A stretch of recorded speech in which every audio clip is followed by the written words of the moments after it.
बिस्मिल्लाहिर्रहमानिर्रहीम। अस्सलाम वालेकुम नाज़रीन, आप यूट्यूब चैनल देख रहे हैं। मैं इमरान खान हूँ। सबसे पहले एक खबर जो पूरे खित्ते के लिए मुसीबत बनी हुई थी, अमेरिका के अंदर रोला पड़ा हुआ था। तो ईरान में ये बड़ा एक दलेरी का फैसला था अमेरिका का कि अपने पायलट को वो हर हाल में लेकर जाएंगे, और बड़ी बहादुरी दिखाई अमेरिकन फोर्सेज ने, जो वहां से वो कामयाब हो गए थे। कि चाहे फोर्सेज दुश्मन की हो या अपनी हो, आप उनको पसंद करें या ना पसंद करें, लेकिन जो सिपाही बहादुरी के साथ लड़े, चाहे वो कोई भी हो, उसकी इज्जत करनी चाहिए। और जो बहादुरी के साथ लड़े और जो कामयाब ऑपरेशन करे, उसको तारीख हमेशा उस कामयाबी को याद रखती है। यानी हजरत खालिद बिन वलीद रजी अल्लाह तआला अन्हु की जंगों को तारीख की किताबों में उन लोगों ने लिखा और उन लोगों ने तारीफ की जो उनके दुश्मन थे। तो ये अमेरिका ने बड़ा कमाल ऑपरेशन किया है। डोनाल्ड ट्रंप ने इसके बारे में एक ट्वीट किया। मैं थोड़ा सा पहले डोनाल्ड ट्रंप के बारे में आपको बता दूं कि डोनाल्ड ट्रंप ने क्या कहा। We have rescued the seriously wounded and really brave F-15 crew member officer from deep inside the mountains of Iran. हमने जख्मी हालत में और बहुत ही बहादुर ऑफिसर जो F-15 का था, उसको हमने ईरान के पहाड़ी इलाके में अंदर से जाके रेस्क्यू कर लिया है। और जो ईरानी फौज है वो बड़ी कोशिश कर रही थी, सख्त कोशिश कर रही थी उस तक पहुंचने की, और बड़ी तादाद में उस तक जाना चाह रहे थे, और वो उसके करीब पहुंच रहे थे।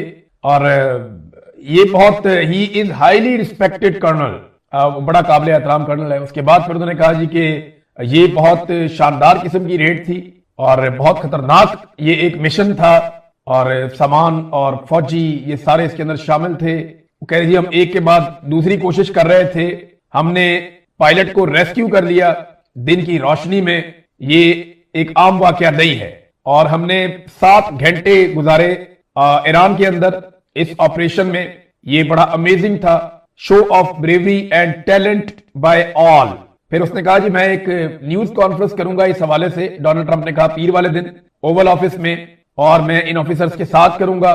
God bless our great military warriors. ये ऑपरेशन के बारे में जो दीगर इतलात आ रही है ना, वो भी बड़ी हैरान कुन है। जो फैक्ट्स हैं वो मैं आपको बताता हूं। पहले तो इसमें एक F-15 तैयारा तबाह होता है, उसका एक पायलट मिसिंग हो जाता है, उसको ढूंढने के लिए मिशन शुरू होता है, हेलीकॉप्टर्स जाते हैं और 2 हेलीकॉप्टर डैमेज हो जाते हैं। अच्छा, रेस्क्यू मिशन चल रहा था, इन्होंने पायलट अपना ढूंढ लिया, उसको रेस्क्यू कर दिया, लेकिन अनाउंस नहीं कर रहा था अमेरिका, इस डर से कि अगर वो अनाउंस करेगा तो फिर कोई और सूरत पैदा हो जाएगी, और पहले निकालना जरूरी है। तो चारों तरफ से उन्हें खतरा भी था, और वो हेलीकॉप्टर उन्होंने एक एरिया के अंदर उतारे, डैमेज हेलीकॉप्टर थे, और फिर उसके बाद मजीद इमदाद मंगवाई गई पीछे से, ताकि सारे के सारे क्रू को उठा के वहां से रेस्क्यू किया जा सके।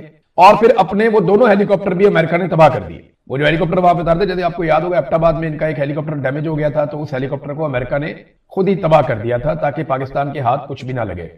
इनकी टेक्नोलॉजी बहुत अच्छी होती है ना, तो ये नहीं चाहते कि इनकी टेक्नोलॉजी को कोई कॉपी करे, लिहाजा वो तबाह कर देते हैं। तो इस तरह जो है HH-60 हेलीकॉप्टर जो है 2 वो भी डैमेज कर दिए गए, फिर बाद में उन्होंने उनको खुद ही तबाह कर दिया। फिर C-130 जो है वो 2 जो है वो डिस्ट्रॉय हुए इसके अंदर।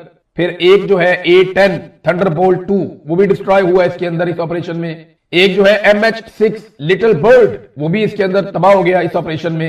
एक या 2 MQ-9 रीपर्स ये भी इसमें तबाह हुए इस ऑपरेशन के अंदर। एक खौफनाक ऑपरेशन था, लेकिन अमेरिका को कामयाबी मिली है मुबैना तौर पे। तो देखते हैं कि डोनाल्ड ट्रंप किस किस्म की अनाउंसमेंट करते हैं अपने साथ बिठाकर। यहां जो ऑपरेशन के अंदर शामिल लोग थे, या उनको जो लीड कर रहे थे लोग कमांड रूम से, वो जो भी डोनाल्ड ट्रंप के साथ बैठेंगे, पीर वाले दिन डोनाल्ड ट्रंप उनके साथ बैठेगा। पॉलिटिकल फायदा होगा डोनाल्ड ट्रंप को, क्योंकि अब वो बड़े हमले का ऐलान भी करने वाला है। डोनाल्ड ट्रंप ने कल एक धमकी दी थी, आपको याद होगा, मैंने आपको वो धमकी पढ़ के सुनाई थी कि 48 घंटे बाकी रह गए हैं, जहन्नुम के दरवाजे खोल देंगे और ये करेंगे वो करेंगे। ईरान ने भी वैसी ही धमकी दी थी। लेकिन अब डोनाल्ड ट्रंप ने कहा कि ईस्टर संडे के बाद परसों यानी मंगल वाले दिन वो ये कह रहे हैं कि ईरान में पावर प्लांट डे और ब्रिज डे होगा। यानी जितने भी बिजली घर हैं, पावर प्लांट्स हैं, उन्हें बिजली बनाने की कैपेसिटीज हैं, उनको तबाह करेगा। और ब्रिज डे यानी जो पुल हैं ईरान के मुख्तलिफ इलाकों को आपस में जोड़ते हैं, उनको तबाह किया जाएगा अमेरिका की जानिब से। तो वो कह रही है मंगल का दिन ईरान में पावर प्लांट डे और ब्रिज डे होगा, ये सब एक साथ किया जाएगा। ऐसा पहले कभी नहीं हुआ होगा। ए पागल बुजदिलो, यानी ईरान को उन्होंने मुखातिब करते हुए ना डोनाल्ड ट्रंप ने अपने ट्वीट में गंदी गालियां दी हैं और बड़ी घटिया लैंग्वेज इस्तेमाल की है। जैसे कोई आदमी बहुत फ्रस्ट्रेट नहीं हो जाता, वो गालियां देना शुरू कर देता, उसका बस नहीं चलता। तो डोनाल्ड ट्रंप ने गालियां दी हैं, और वो मैं पढ़ के भी नहीं सुना सकता, लेकिन मैं आपको उसको बहुत नरम अल्फाज में बता रहा हूं कि ए पागल बुजदिलो, इस मनहूस आबनाए हरमस को खोल दो या फिर तुम जहन्नुम में रहोगे, बस देखते जाओ। तारीफ अल्लाह के लिए, इसको उसने अल्लाह का वर्ड यूज किया, अल्हम्दुलिल्लाह इसका मतलब है। तो गंदी गालियां इस्तेमाल की हैं डोनाल्ड ट्रंप ने इसी ट्वीट के अंदर। और इख्तिताम में अल्लाह का शुक्र भी अदा कर दिया है। तो अब देखते हैं कि डोनाल्ड ट्रंप कितने जहन्नुम के दरवाजे खोलता है और उसके बदले में ईरान क्या करता है। पाकिस्तान के लिए नाजरीन यूएई की जानिब से मुश्किलात वाकई बहुत बढ़ना शुरू हो गई। हमारे 2 मिलियन से ज्यादा लोग यूएई में रहते हैं। ये बहुत बड़ी तादाद है पाकिस्तानियों की। पाकिस्तान से बाहर जिस मुल्क में सबसे ज्यादा रहते हैं वो है सऊदी अरब, जहां सबसे ज्यादा काम करने जाते हैं। फिर उसके बाद यूएई है, फिर बाकी ममालिक हैं। यूरोप में बहुत बड़ी तादाद में रहते हैं, बरतानिया में बड़ी तादाद है पाकिस्तानियों की। तो यूएई ने पीएसएल से अपने खिलाड़ी वापस बुलवा लिए। ये बड़ा एक्सट्रीम स्टेप होता है कि आप अपने खिलाड़ियों को कहें वापस आ रहे हो, इस मुल्क में आपने नहीं रुकना। ये रिपोर्ट हो रहा है मीडिया के ऊपर। तस्दीक इसकी यूएई की गवर्नमेंट कर सकती है या पाकिस्तानी गवर्नमेंट कर सकती है, लेकिन खबर यह दी गई कि यूएई ने पाकिस्तान सुपर लीग से अपने खिलाड़ी वापस बुला लिए। और बहुत सारे लोग यूएई से वीडियो बना बना कर ये बता रहे हैं और अपने अजीजो अकारब को टेलीफोन करके ये बता रहे हैं कि हमें यूएई की गवर्नमेंट डिपोर्ट करने जा रही है। पाकिस्तानियों की एक बड़ी तादाद को यूएई डिपोर्ट करने का भी इरादा रखता है। इसको एक प्रेशर टूल के तौर पे इस्तेमाल किया जाता है। आइंदा इमरान खान साहब की कोई मुलाकात नहीं करवाई जाएगी और अगली मुलाकात लगभग 15 दिनों के बाद होगी। देखिए, इनको किसने बताया? क्या ये अदालत है? क्या ये जज है? क्या ये सुप्रिंटेंडेंट है? वो एक इनका बैठा हुआ था बंदा हसन, वो यूके के एक न्यूज चैनल को इंटरव्यू दे रहा था। वो अजीबोगरीब बातें कर रहा था। वो कहते जी इमरान खान क्योंकि तालिबान का दोस्त है इसलिए हम उसकी मुलाकातें नहीं करवाते, वो दहशतगर्दी करवा रहा है। कभी कोई स्टेटमेंट, कभी कोई स्टेटमेंट। मेरी तो समझ से बाहर है। यानी कभी ये कहते हैं इमरान खान यहूदियों का एजेंट है, कभी कहते हैं तालिबान का एजेंट है। कभी ये कहते हैं इमरान खान की मुलाकात जो है वो हम नहीं करवा रहे, कभी कहते हैं सुप्रिंटेंडेंट ऑफ जेल की मर्जी है वो नहीं करवा रहा। वजीर आजम इनका कहता है जनाब पूछ के बताऊंगा। तो जब आप झूठ बोल रहे हो ना और लगातार झूठ बोल रहे हो, आपकी सारी इमारत ही झूठ पे खड़ी हुई हो, तो फिर आपके पास कोई बयानिया नहीं होता। लिहाजा उस वक्त मुंह बंद करके बैठना चाहिए। खासतौर पे ऐसे चैनल्स को इंटरव्यू नहीं देना चाहिए जो आपको बार बार ये पूछें कि जनाब आपसे सवाल कोई और कर रहे हैं, आप जवाब कोई और दे रहे हैं। वहां पे बड़ी टका के बेइज्जती की है वो खातून एंकर ने। उन्होंने कहा जी आपने इतना कुछ कह दिया लेकिन मेरे सवाल का जवाब आपने नहीं दिया कि इमरान खान साहब के जो बुनियादी हुकूक है वो क्यों मुतासिर किए जा रहे हैं और क्यों मुलाकात नहीं होने दी जा रही। 2 सर्वे बड़े मजेदार हुए हैं पाकिस्तान में नादरी। एक साबिर शाकिर साहब ने करवाया और एक करवाया रिजवान गलज़ई साहब ने। इन 2 सर्वेस के अंदर सवालात बड़े इंपॉर्टेंट थे। साबिर शाकिर साहब ने पूछा कि फील्ड मार्शल आसिम मुनीर को आना चाहिए या नया आर्मी चीफ आना चाहिए। तो बहुत लोगों ने उस पर वोट डाले और मैं हैरान हो गया कि 90% से ज्यादा लोग ये कह रहे हैं कि नया आर्मी चीफ आना चाहिए। आसिम मुनीर साहब के साथ वो नहीं जाना चाहते। और रिजवान गलज़ई साहब ने एक सर्वे करवाया जो इससे भी ज्यादा इंटरेस्टिंग है। उन्होंने कहा जी कि इस सूरत में कि मौजूदा हुकूमत की और एस्टेब्लिशमेंट की लड़ाई हो जाए, मिलिट्री एस्टेब्लिशमेंट की, तो आप किसके साथ खड़े होंगे? तो आपको फिर हैरत होगी कि ज्यादा लोग ये कह रहे हैं कि वो हुकूमत के साथ खड़े हो जाएंगे। एस्टेब्लिशमेंट की ऐसी सत्यानाश मंजी ठुक गई है कि अवाम ये कह रही है कि जनाब हम खड़े हो जाएंगे जाके हुकूमत के साथ, हम एस्टेब्लिशमेंट के साथ नहीं खड़े होंगे। ज्यादा लोगों ने ये ओपिनियन दिए। मैं हैरान हो रहा था कि एस्टेब्लिशमेंट की इतनी पतली हालत हो गई है कि लोग जाकर जिनके ऊपर चोरों और डाकुओं के टैग लगाए गए उनके साथ कहते हैं हम खड़े हो जाएंगे, लेकिन एस्टेब्लिशमेंट के साथ हम खड़े नहीं होंगे। तो नवाज शरीफ साहब के साथ ये एक मौका उनके पास मौजूद है।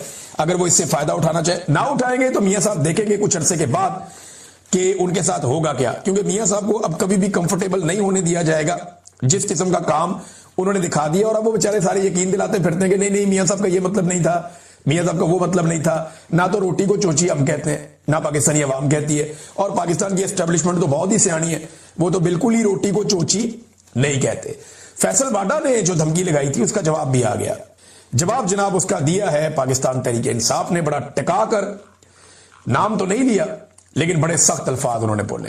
तहरीक इंसाफ ने कहा जी पाकिस्तान की अवाम ने बेनामी जायदादें सुनी हैं, बेनामी बैंक अकाउंट सुने हैं, बेनामी लेन देन भी बहुत देखे हैं, मगर मुल्क के सियासी कबाड़ खाने से पिछले कुछ बरस से एक नया तमाशा भी निकला है। एक बेनामी सेनेटर, ये वही शख्स है जो हर वक्त फटे हुए माइक की तरह मुसलसल शोर मचाता है और जिसकी पूरी सियासत सिर्फ गैर मुहज़्ज़ब ज़बान, धमकियों और बाजारी जुमलों पर खड़ी है। इस बेनामी सेनेटर ने जो रकीक, घटिया और लुच्चड़ ज़बान इस्तेमाल की है वो इसके अपने ज़हनी मेयार और गैर सियासी होने का मुंह बोलता सबूत है। कल तक यही शख्स इमरान खान के कदमों में बैठकर उनको अपना वालिद जैसा करार देता था, बिल्कुल देता था, सियासी साया तलाश करता था और आज अपनी सियासी यतीमी छुपाने के लिए उसी इमरान खान और उनकी फैमिली पर हमला आवर है।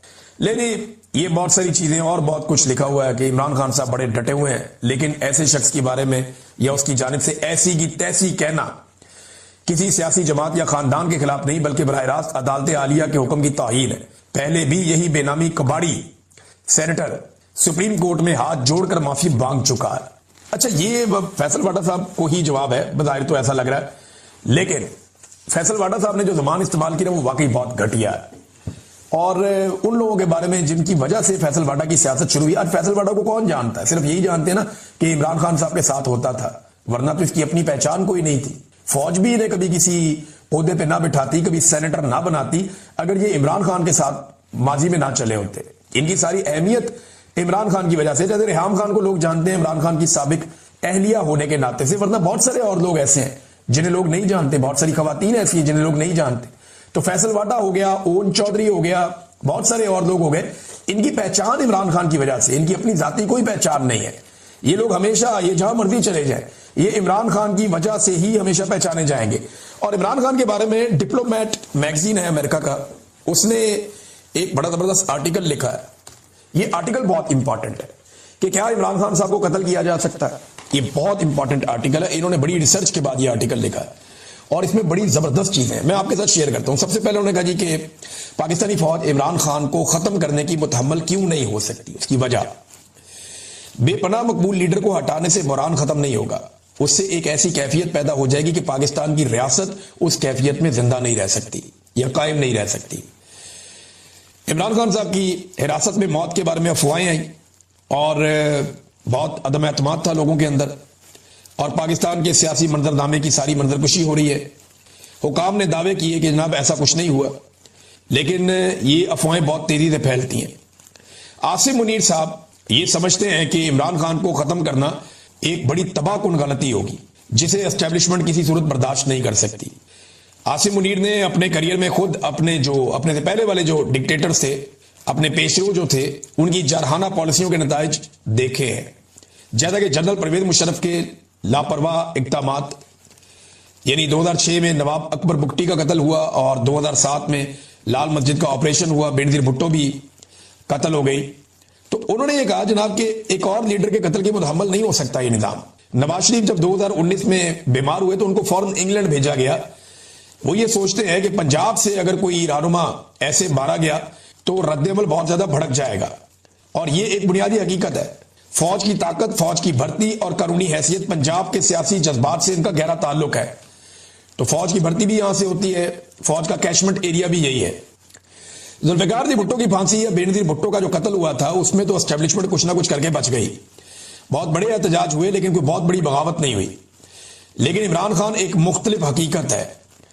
वो नस्ली तौर पर पंजाबी नहीं, पश्तून है, लेकिन उनका ताल्लुक पंजाब से है और पूरी कौम में उनकी हमायत है, और पाकिस्तान से बाहर भी उनकी हमायत बहुत बड़े पैमाने पर फैली हुई है।